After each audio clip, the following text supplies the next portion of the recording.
Hello,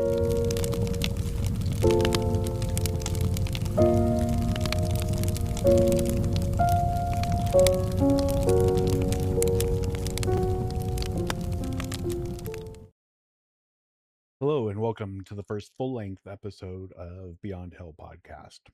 So, here's the thing we need to talk about before we go any further in this podcast, though. And honestly, it's something that I don't think most people ever really think about too much.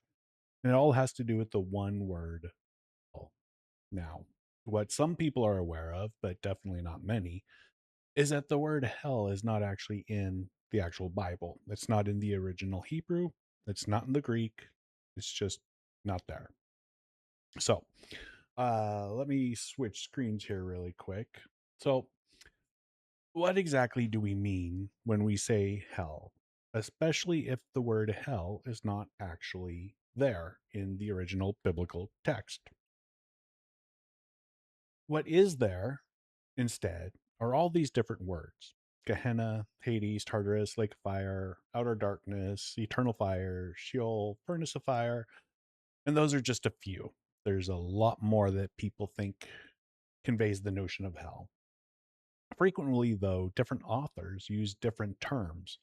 They were writing at different times and different contexts, often with different purposes in mind towards their audience. But then throughout Christian history, somehow all these terms or expressions merged together. And people started naturally assuming that they're all the same. They were just simply different terms, but referring to the same general reality. And that, I think, is where the problem starts, because our brain automatically assumes that they're all describing the same concept, the same idea, when in reality they may not. But after many years of research on this specific topic exclusively, I really don't think that they are all the same. And here's why that's important. Instead of letting each author say what they wanted to say with their rhetoric, um, and their imagery and their own symbolism, we end up blending all of their different images kind of together into one general thing. We take fire from one passage, darkness from another, throw in a valley from somewhere else, throw in a cosmic lake of fire from somewhere else entirely. And pretty soon, what you've got isn't one single picture of what any author tried to describe. What you have is you have more of a Frankenstein type of monster that's pieced together from pieces scattered all over the Bible. And this is a really good example of what the real problem is. If we assume all these passages are talking about the same location, the same concept, then suddenly there can be this tension within the text. And it often can sometimes look like a contradiction at times. For example, fire and darkness. Don't those two things normally cancel each other out? Somehow, somewhere, there has to be imagery or symbolism attached to these terms.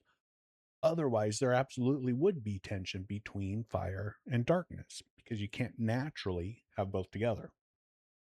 But here's the thing: that tension isn't in the text, it's not in the Bible. We created it when we started merging separate images into one singular framework that we now call hell. And thinking about this problem really made me ask questions like, what is the evidence that the outer darkness, Gehenna, and the lake of fire are all referring to the same thing? What specific part of the context of each of those separate passages requires that they all be viewed equally? Because as we all know, context determines meaning, right? So shouldn't all these passages therefore have the same context? And this is exactly what has happened over time. People just started treating Gehenna, Lake of Fire, Outer Darkness, like they were just synonyms of each other, just different words, but they all mean the same thing. Irenaeus sure thought so. In the late second century, when he said this, now this is what is called Gehenna, which the Lord styled eternal fire. And if anyone, it is said, was not found written in the book of life, he was sent into the lake of fire. So, this is an important moment in the hell discussion. By the late second century, Gehenna, eternal fire, lake of fire could all be spoken of together as though they referred to the same basic reality. But when that happens, and this is more of a subtle thing than anything, specific images begin to blend together. Gehenna no longer is heard first as the Valley of Hinnom. The Lake of Fire is no longer heard first in the imagery within Revelation. Eternal fire is no longer tied carefully to the particular passages where Jesus or Jude uses that language. Instead, all these images start to collapse into one category that we have labeled hell. And once that happens, it becomes very easy to read that later category of hell back into every passage. So it seems to me with this issue, we lost something important. We lost the historical picture of each individual passage. We lost what Jesus was trying to say in some of his parables because now some of his sayings might mean something totally different than what they originally meant to the original audience. We lost the specific imagery that each individual author carefully chose for a specific reason. So instead of asking, what did this author mean when he or she used the specific image or symbol, which is the real interpretive question here, we are now asking instead, how does this image or symbol fit into my understanding of hell? And those are completely different questions. Because interpretation, honestly, of any subject, but especially hell, doesn't start by throwing every image or symbol together and trying to figure it out after all the imagery is combined. It starts, or rather, it should start by actually separating them. And so, what we ought to ask, what did Gehenna mean in its context? What did the outer darkness mean in its context? What did the lake of fire, etc., etc.? So, when we start to understand each word or phrase or expression or symbol on its own terms, then we can start asking whether they connect to each other or even if they should connect at all. Because once all these distinct images are gathered together under a single umbrella term, something else begins to happen. Something takes shape. Interpretation, especially, veers off track. Because now instead of interpreting each individual passage on its own terms, according to what the original author wanted, we begin interpreting everything through systems. So let me explain here. Most discussions, and a lot of you may be familiar with this, about hell today tend to fall into a few familiar categories. Some argue that the wicked experience eternal conscious torment, which is known as the traditional view. Others argue that the wicked are ultimately destroyed, the annihilationist view. Still, others argue that people are eventually restored, which is either known as universalism or universal reconciliation. These frameworks or systems have been debated for centuries. Even entire theological systems have been built around them.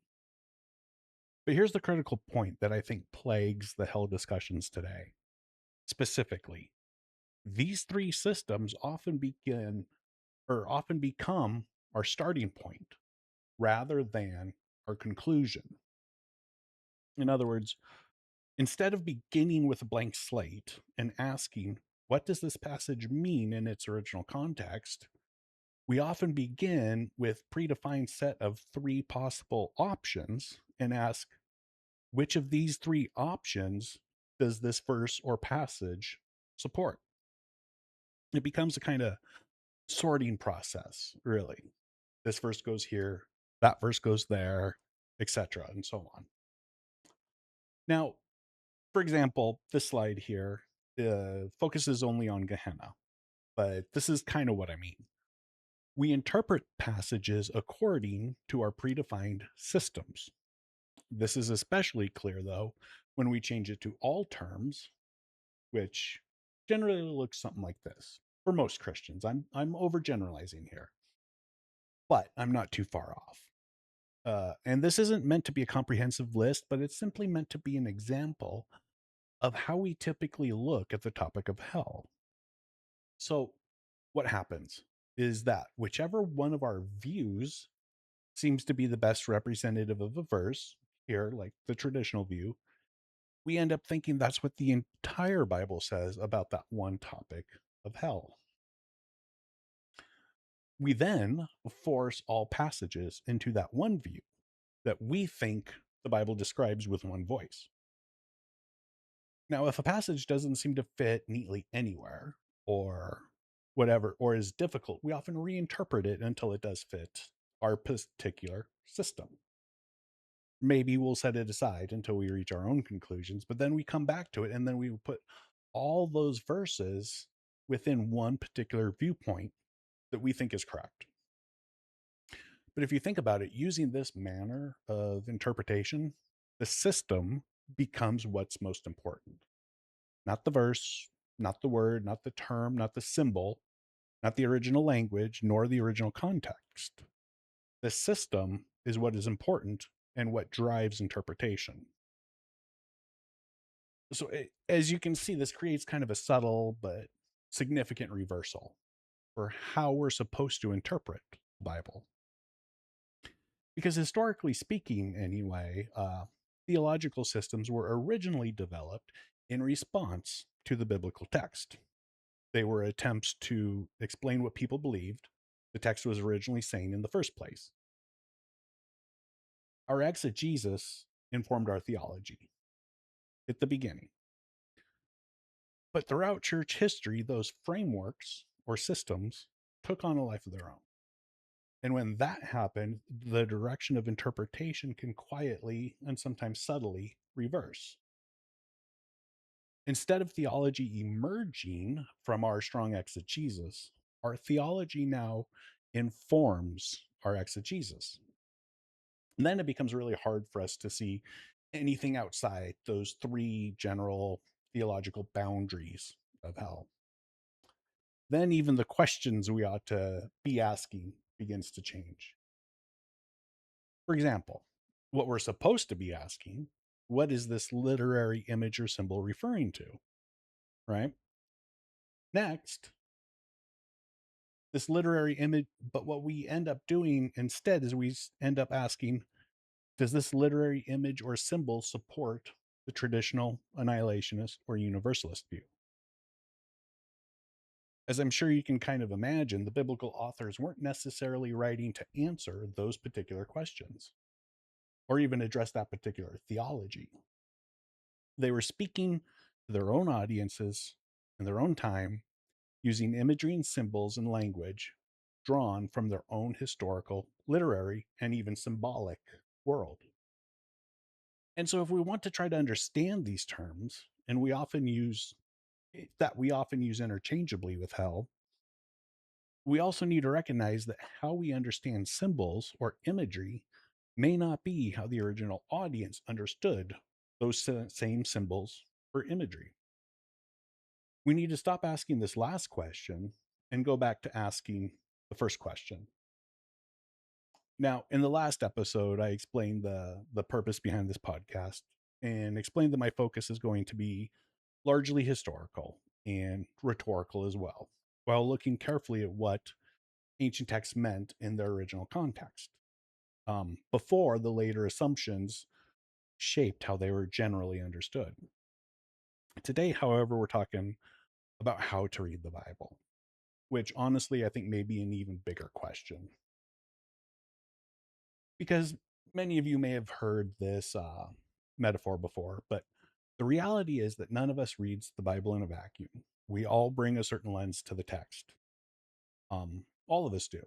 So we all have to practice setting aside our own lenses and do the best we can when we try to interpret the Bible.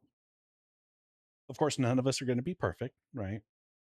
I realize that. But if we can somehow at least be aware of our own particular lenses, then it'll go a long way towards us trying to understand the Bible better.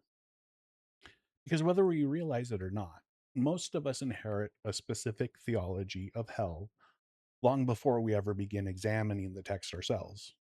We inherit conclusions, we inherit categories, and we inherit definitions. And most importantly, we inherit systems. And those inherited systems quietly shape what we think we're seeing when we read the Bible. And when it comes to the topic of hell, this can become especially clear. So, discussions have largely revolved around those three recognized viewpoints. Even though there is some nuance within each one, there's some variations, sure, but the overwhelming majority usually can fall into those three boxes or those three systems. But what's important to recognize is not simply that those viewpoints exist, but how they often function for our interpretation. Let me demonstrate. We're generally aware of those three views of hell, um, but despite whichever one we hold to. So naturally, when we start reading the Bible, we see which one of these three views best represents any given text. In other words, the system comes first, and our reading of the text usually comes second. With this way of interpreting the Bible, instead of starting with the text and asking, what does this mean? We generally start with those three models of hell already in place and ask, what view does this verse best represent? And when we ask that question, then it becomes hard for us to see anything outside those three specific theological boundaries. But what if instead of beginning with conclusions, meaning the systems or the viewpoints, what if we began with the historical setting of the text itself? I know, novel idea, right? But what if we allowed the words, the imagery, and the cultural context to speak on their own terms before deciding how they fit into any larger theological framework? Now, I know most of us are probably nodding our heads right now, saying, yeah, yeah, of course. But in reality, that's not really what happens. In reality, we ask those questions that say, what view or system of hell does this image or symbol belong to? So, if merging everything together under one word, hell, creates confusion, and if forcing passages into pre existing theological systems can distort what we see, then the obvious question becomes, now what? What do we do? The answer is that at its core, surprisingly simple, is interpretation begins not with us, but with the original author, with their original context and the original audience and their intention. It seems obvious, sure, but when we already have those predefined views of hell in place, it becomes increasingly hard to see anything else. Because every word, every image, every expression in the Bible came from a real historical world for people who didn't need those words defined or explained for them because they already understood the imagery or the symbolism that they represented. We, on the other hand, live 2,000 years removed from that world, which means that if we want to understand these texts, our first responsibility is to step back into their symbolic world as much as possible. Now, a helpful way to think about this is to consider how language works even today. For example, if someone says the White House made a statement, we don't automatically assume that a building is literally talking. We understand that the White House is a figure of speech referring to somebody or someone or something else. But it only makes sense if we live in the cultural context where that expression has meaning. Or imagine if someone 2,000 years from now looked back on our society and saw the phrase ground zero without historical context. They might imagine that it simply refers to a specific location on the ground. But to those of us living at this time, we immediately associate it with a specific event, specific place, and a specific memory. The same principle should apply when we read ancient texts too, because words actually carry associations, images carry memory, and those associations often point to real places, real events, real experiences that the original audience would have immediately recognized. But if we skip that step, if we don't first ask what those words mean to them, it can become very easy for us to import later meanings into earlier texts rather than discovering that this meaning was originally there at the beginning. And this is why historical context matters so much. So, when we look at the bigger picture, we can kind of begin to see how easily misunderstanding can happen, especially misunderstanding hell. When multiple and distinct terms are simply or even randomly merged together under a single umbrella term, their individual meanings tend to disappear. And when passages and terms are filtered through pre existing theological systems, they can begin to answer questions that the original authors may never have intended them to address. And when historical context is then replaced with later assumptions, the original force of the imagery can become sometimes difficult to recognize. Now, none of this developed overnight, right? It developed gradually over centuries as interpreters tried to make sense of foreign and often symbolic language. But over time, the framework itself became so familiar that many people never realized it was a framework at all. It simply became the way the text is read. So, what we need to do, especially in this hell debate, is to separate the terms first instead of merging them. We have to be willing to set aside those later theological categories, at least temporarily, and return to the historical world, the symbolic world where these words and terms first appeared. And that is what we're going to delve into next. The most important word, I think, in the hell debate, which is Gehenna. It's what I wrote my PhD dissertation on. It's what I have two books about coming out sometime soon. And it's a word full of assumptions that many people don't think are actually assumptions. Again, the framework becomes so familiar that many never realized it was a framework to begin with at all. And that especially applies in the health debates, but especially to Gehenna. Now, for Gehenna specifically, people see evidence where there isn't actually any evidence. People see proof where in reality there is no proof. In English Bibles, Gehenna is often translated as hell. But as we're going to see, it was not originally an abstract theological concept. It was a real place, a physical and geographical location, a place with a history that Jesus' audience would have immediately recognized. And once we start to understand the proper history of not only the term, but that location itself, the way we hear these Gehenna passages may start to change slightly. So, in the next episode, we're going to start at the beginning. We're going to look at what Gehenna was, where it was, and why it mattered. So, thank you for joining me. I do appreciate it. And I do hope to see you next time.